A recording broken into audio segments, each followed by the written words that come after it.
You are listening to Wicked Psychotherapists, a podcast where two psychotherapists show you that taking care of and learning about mental health doesn't have to be wicked hat.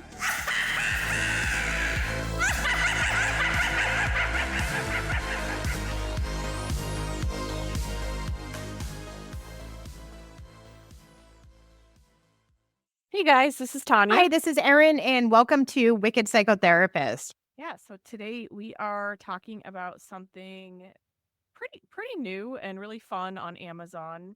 The Beast Games. I don't know. I think it's just Beast Games. Beast Games, yeah. But this is not something that I knew about and I kind of binge watched over the weekend. I found it very interesting. We thought there'd be a lot of kind of psychological dynamics and just some things to discuss in that, because there is a lot of mental warfare, I think, in a lot of these. Yeah, a lot of psychological elements. Yeah. Yeah, for sure. So if you have not watched this, there are without a doubt going to be spoilers because we watched all 10 episodes. So we're going to be going right down even to the winner.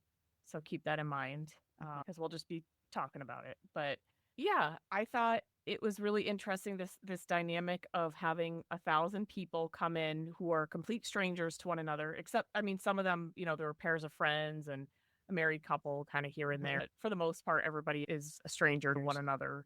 And knowing or not knowing what they have to do to get this pot of 5 million at the end, only one person is going to get it.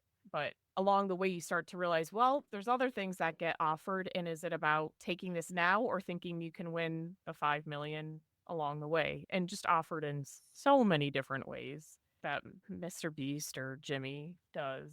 I really thought, the first episode where everybody is just in rows, they don't know each other, right? With the exception, like I said before, but Mr. B starts to offer up bribes to kind of say, hey, if you take this, you got to eliminate yourself, but you can take this money kind of thing. How much would it take you to? Some people took it, right? Because that kind of makes sense. They probably played out the practicality of like, what's the actual, stat that I would be able to, what are the chances I would be able to get to be number one, and why not walk away with some money, and not have to really compete too much. I can just go home with, whatever, 20,000 or whatever it is. I thought that was kind of interesting because I think some people were like, this is something not only to think about for myself, but also they didn't know these other people along the way. The more and more you go along the episodes, they become closer. They're going to naturally just become friends. I think it was kind of easier to just take the money because in doing so you would then eliminate your row or chances of other people around you. And so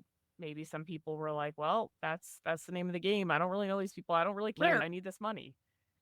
How did you find the kind of first part of this where everybody's strangers, there's offerings of money to be like, okay, you're eliminated, but you get this money guaranteed? Yeah. So like the way the whole show started, even from the very beginning, when they're just in this huge room and there's 1,000 of them, they just have these numbers on them. It's kind of ominous too. You're like, what is this show? What is happening? And then you start seeing them drop, and then then there's different parts where they're offering them money as a group, like, hey, you individual can get this and you save your group. It really was a lot of psychological components because you start thinking, what would I do? Or why are they choosing that? Why are they not just taking the money for themselves?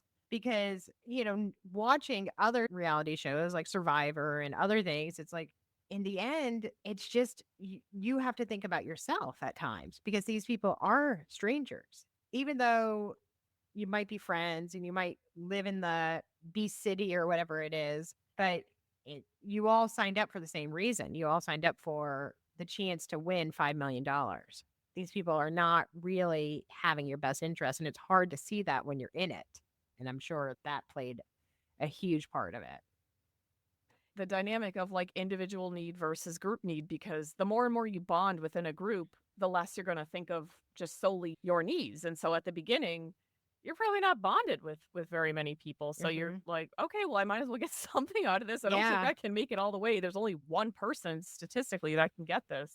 That's a lot. More than likely, I'm not going to get that, or maybe some people really did strongly feel that way. But yeah, so I could totally see personally myself maybe feeling like I could do that if it were, a decent kind of Right. amount. Not to say that I mean, I wouldn't enjoy the fact that it kind of, gets other people out, but I mean, yeah, like you said, it's a game and you have to weigh Mhm. that versus like, I haven't really bonded with these people. I don't really owe these people. This is the name of the Right. game. And I know they were trying to, in the different rows, they were trying to kind of bond and be like, my name is this, my name is that, to be like, oh, you know me, and kind of create Yeah. those bonds. But it just Yeah. wasn't really anything too personal. And for some people, they were just like, I got all these bills to pay and Mhm. I don't like, what if someone else ends up taking this because I don't trust it? Trust is another factor. They don't Yeah. know these people and that. They haven't really bonded with them. They don't know anything about them except their number or maybe one or their first name.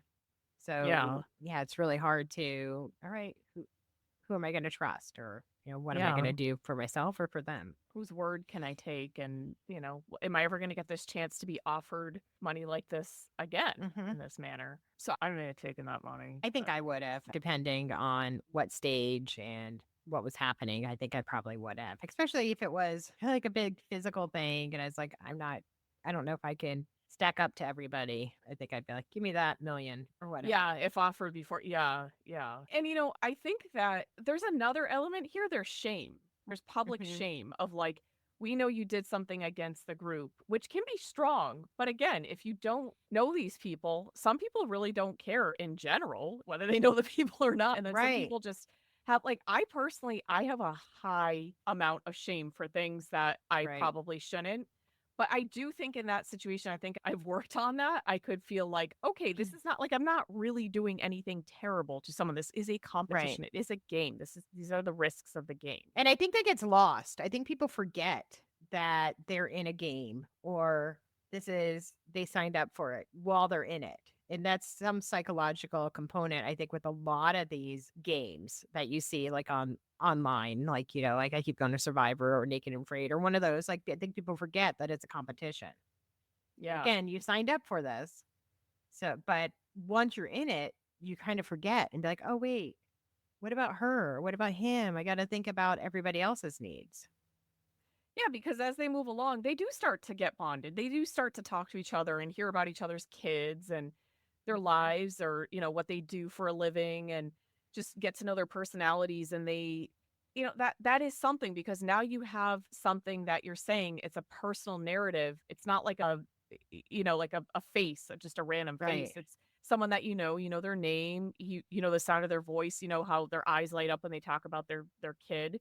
Right. And that for some people can be like, "Oh, crap, I don't wanna take that away from them," like, I don't wanna Hmm. hear like, the people that were talking about, "Oh, I have a kid who has a disease," or, this or Yeah. that, and they could use that, like, that's a really hard thing to then say, "Ooh, I'm gonna screw this person over Yeah. and take that chance Right. away," even if it's possible or not, right? I would have a really hard time at that point. My shame level would be I think I would have a hard time when I started to know, but I think as a person, I am not somebody who gets to know everybody in the group. I think I kind of sit back and wait and then I get to know Mm. people. And so that may be an advantage or a disadvantage. It could be both because you also, like you Right. were pointing out, you need to establish connections so that people Yeah. can trust you. People want to have you in these different challenges. People want to elect you as a leader or they just Yeah. want you to go to the island because they know you, they're trustworthy.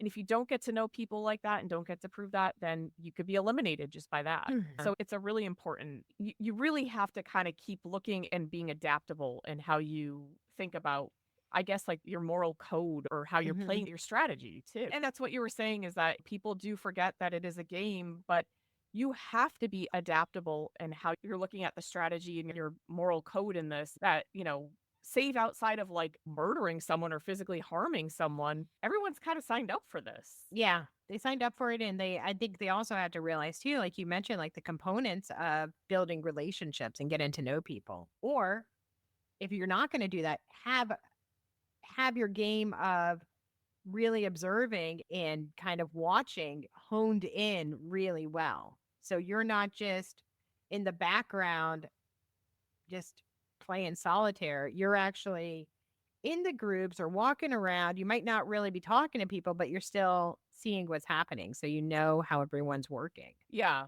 that's a good point. I think I have to really get to know people on a deeper level as opposed to many people And Mhm. so it's kind of more my introverted nature. And I Right. don't think that dynamic would work for me. Yeah. I think I would definitely be, and I would know that. And I think I would start to see like, I need to try and get something before, because I'm not Yeah. going to make it to the end, I'm you going to get know? eliminated, so I need to figure out the next thing he's offering. I need to raise my hand. Yeah, right. I was just thinking that. I was like, that's how I know I would like probably by the fourth like episode, I'd need to be out of there with a little something to be like, okay, I Well, tried, yeah. and Well, no, the mhm. summer camp, from hell.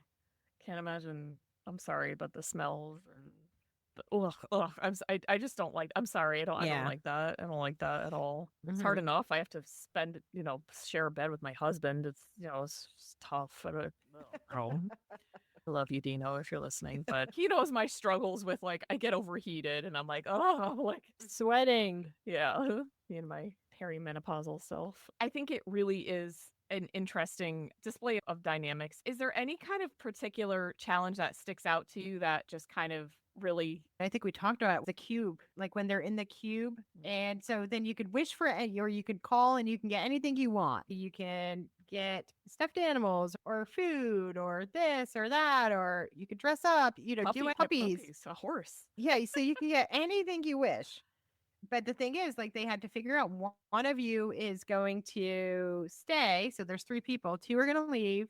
One is going to stay and get chained to the wall, and then they're eliminated. And they figure out Deliberate. different ways, like whether you're rolling a dice and this and that. Some of them played board games, some of them just talked it out, and some of them did it really nice. And you're like, oh, they're good, decent people. But there was two brothers and a girl who were in one, and they were just trying to figure it out. Their manipulation of this person, I just felt like was just so wrong. They tricked her into putting herself up, and they lied, and it just felt really bad. It reduced her chances of going up the Habibie brothers. They were apparently they just kind of schemed together, which is again, it's a strategy, but it didn't look good for I'm sure people if they got recognized afterwards were like, you guys were dirtbags. Yeah. That does show I think they could have gone about it in a different way. And yeah, maybe they would have risked one going home. But that again, that's kind of like, do you go with the strategy and play dirty, or do you just leave it up to chance and say, well, this just isn't for me? And maybe in there's a little bit of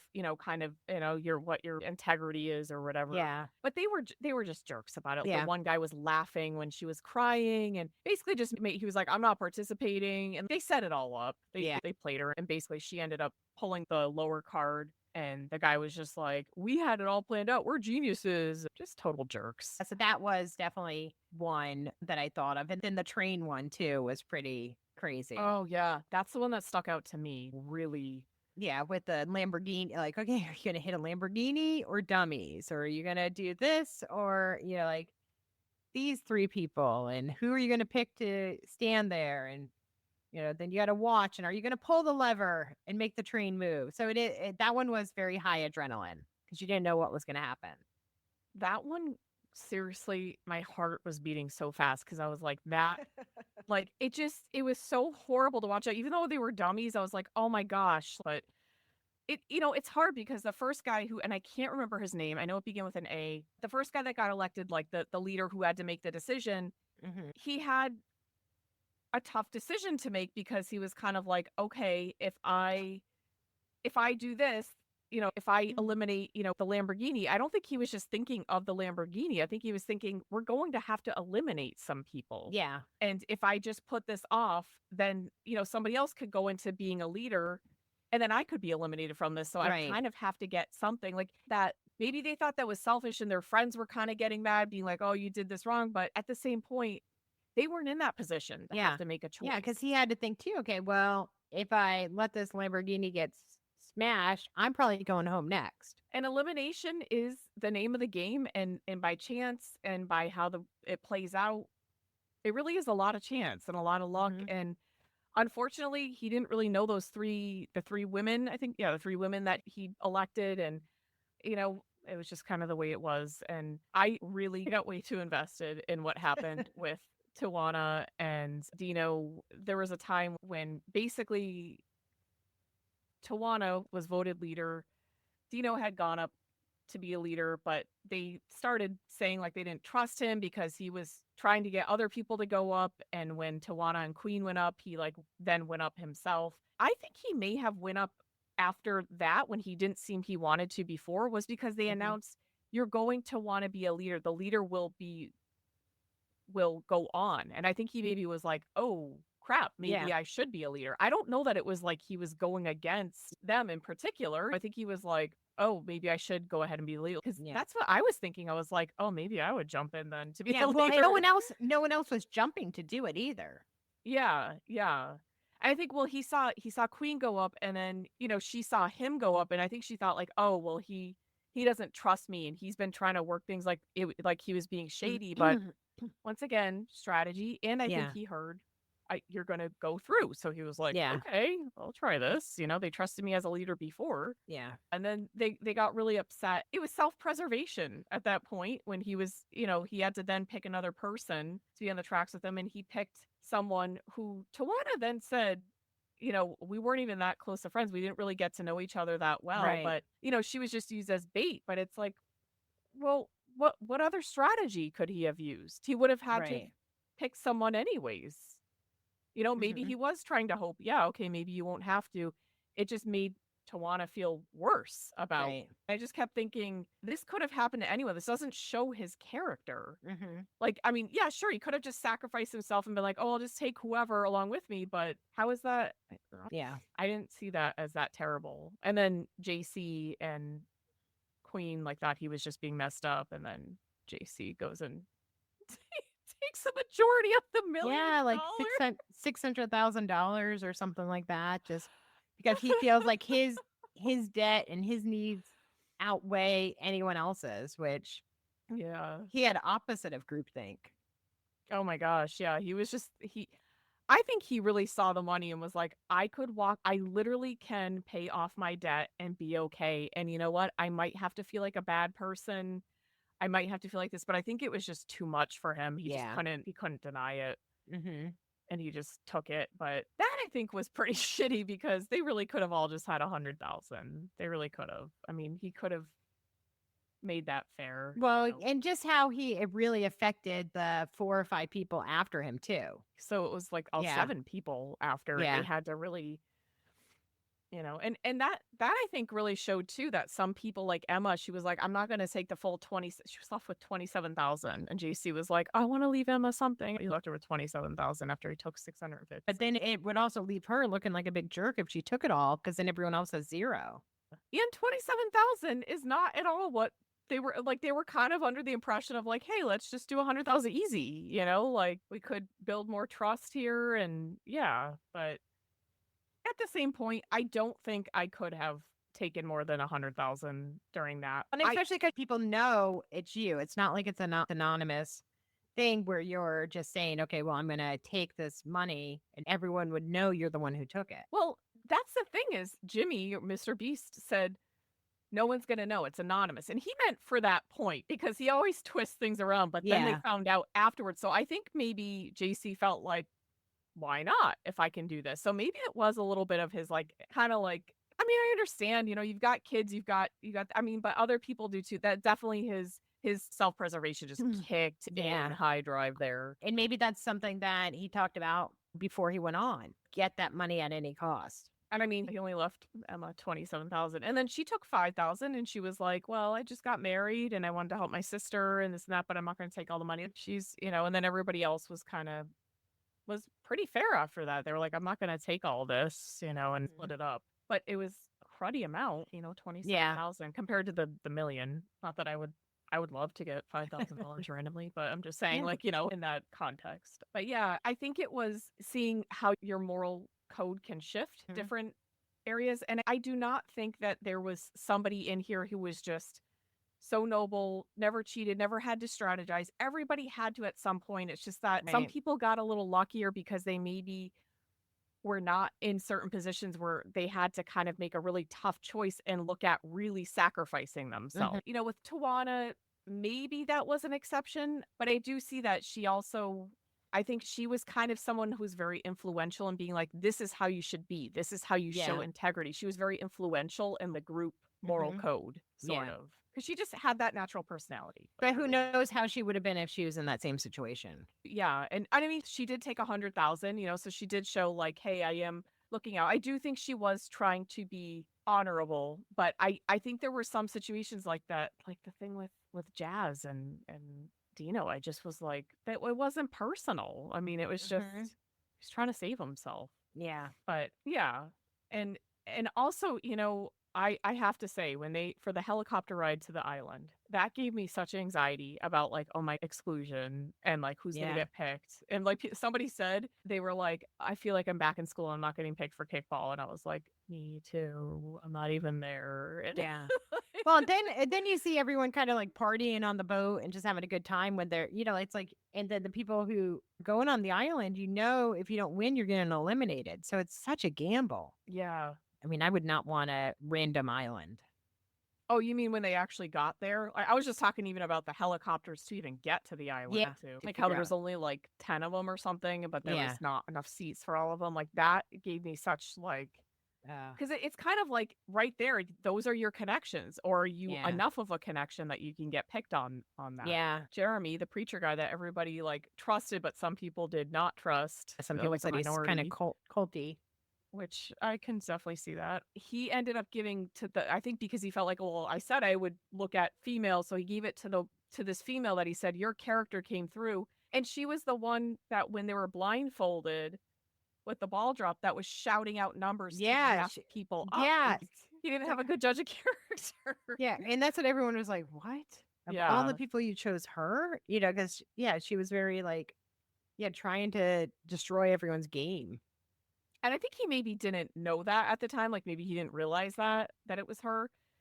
And I know she did say before he picked her, like, she was like, just pick a girl, please, just any girl. It doesn't have to be me, And so maybe he thought, oh, well, she's a good person, but he Yeah. didn't. So she must be good. Yeah. I think he just went based on very kind of shallow predictions because he probably didn't get to know a lot of the women. Yeah. It's just like a bro thing for him. And the way he just kind of, was he an actual preacher? Like, was he? I don't know. I don't know. It's funny because I saw something saying like that he was and that it's like culty, but I don't know. That's interesting because, we like to talk about cults too. So It all comes back to it.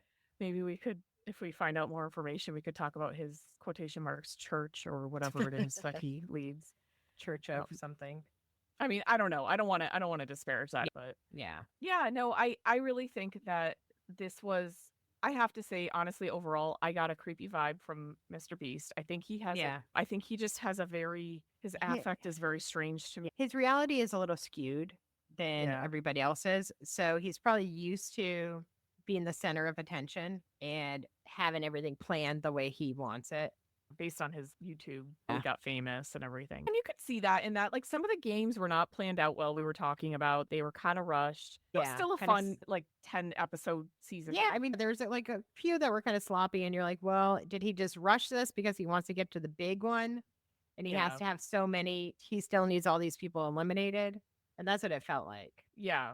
I did. I mean, it was cool, the production of like the city, the islands, the helicopters, it was all very flashy and big, which was, I hate to say it, but like that is what we look for sometimes. It also felt very over the top at some points compared to like the weak trivia questions that he asked. And it was just strange. A little bit of like not having a backup plan with some of the games. But also, I think his crew, and I know maybe we might not agree on this, I thought they were creepy too. They didn't introduce them, and they were just kind of wearing black, and they were kind of like creeping around. Yeah.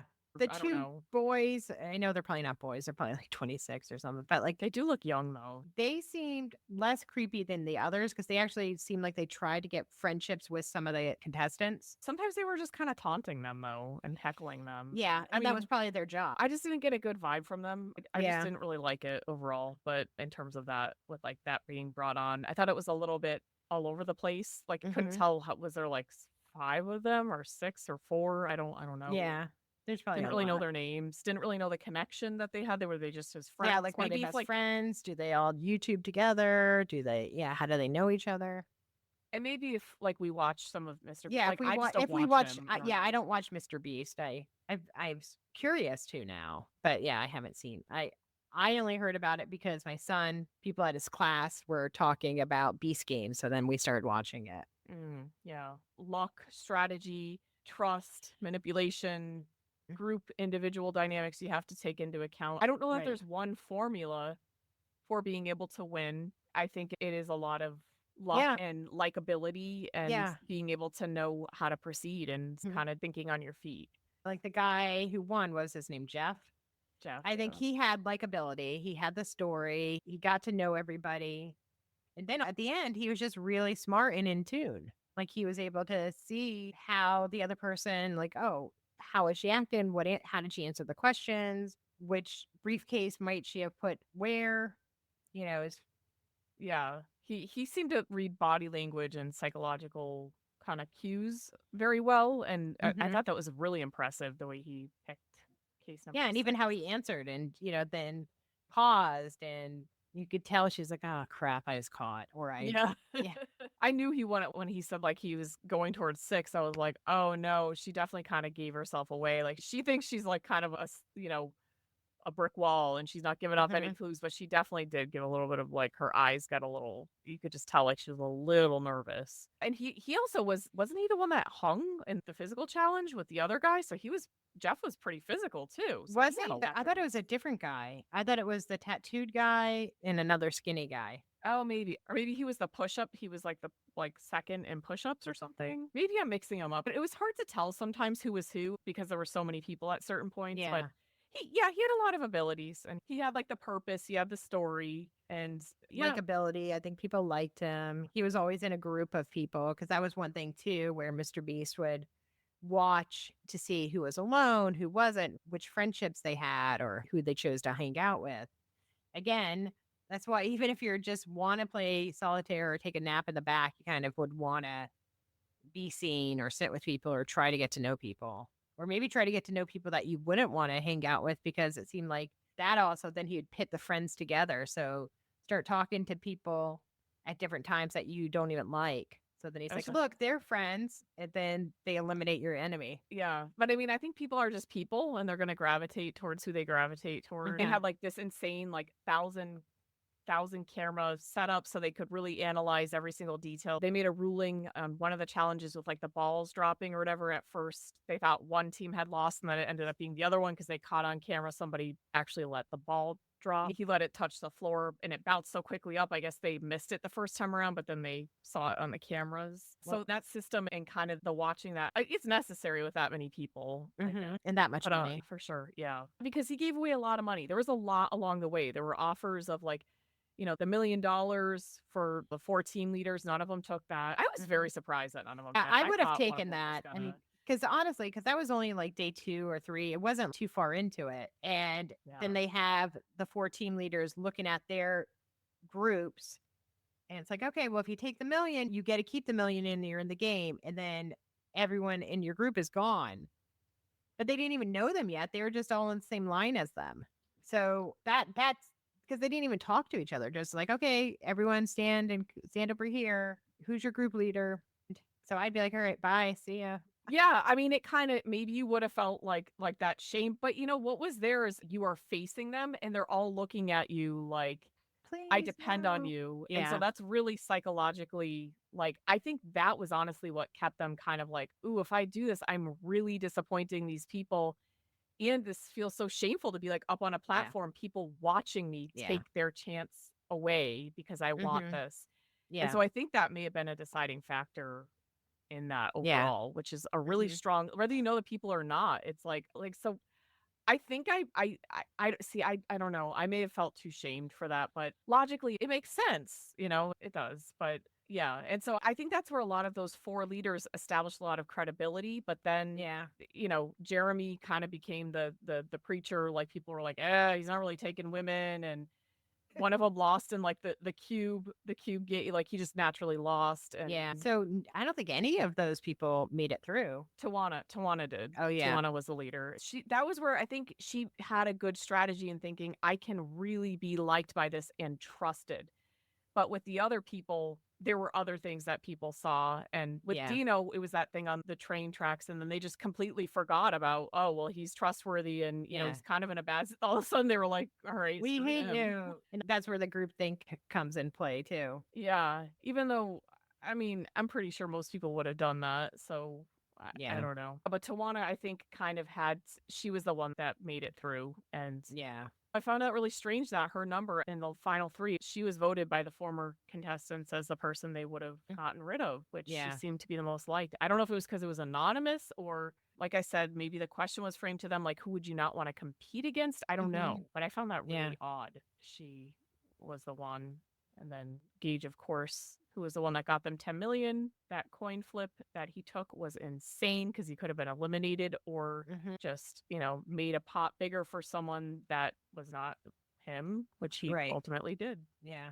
But a lot of psychological elements, a lot of, and people being manipulative to try and during the city game with people trying to get votes and everything, and people lying, people bribing people with money, just to be able to get a seat. And it's like, how far would you go? That I would have totally messed up and been like, will you vote for me? I think overall it was a good watch. Very interesting to see what people would do if you can see their integrity, but if you can really see that you are in line with being able to get life-changing money. And I don't think that is really necessarily people's character or dignity fully, especially with the way things are now in the world. So I don't know that it's a great measure of people and how they truly are.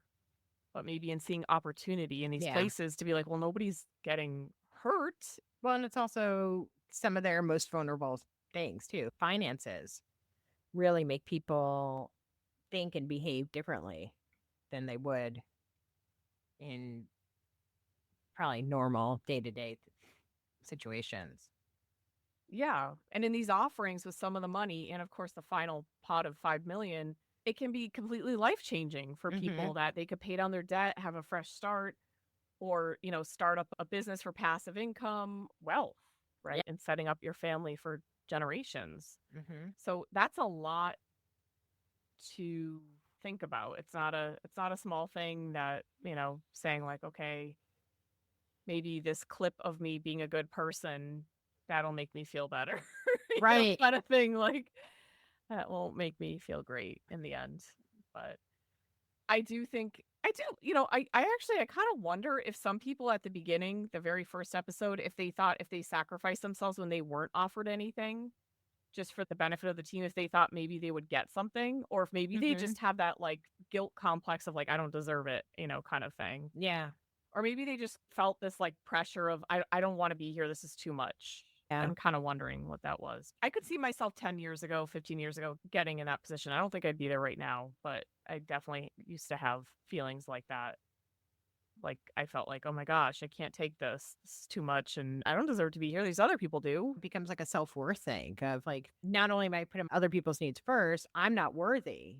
Yeah. Yeah. I kind of wonder if that was what was happening in that first game with some people. Some people it may have been, maybe they thought like, okay, this game isn't for me. It's too much. Or maybe some people thought they would get something from it. I don't know. But you never know what's going to happen. There's so many twists and turns. So they have to really prepare for that. Psychologically, it takes you on some twists and turns. It does. A lot.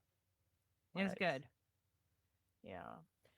So this brings me to a question, our fun question. Okay. If you had to choose one challenge to go through out of all the challenges, which one would you want to do on these games? I think I'd probably do, I don't know, some of the challenges in the tower and the city looked pretty fun.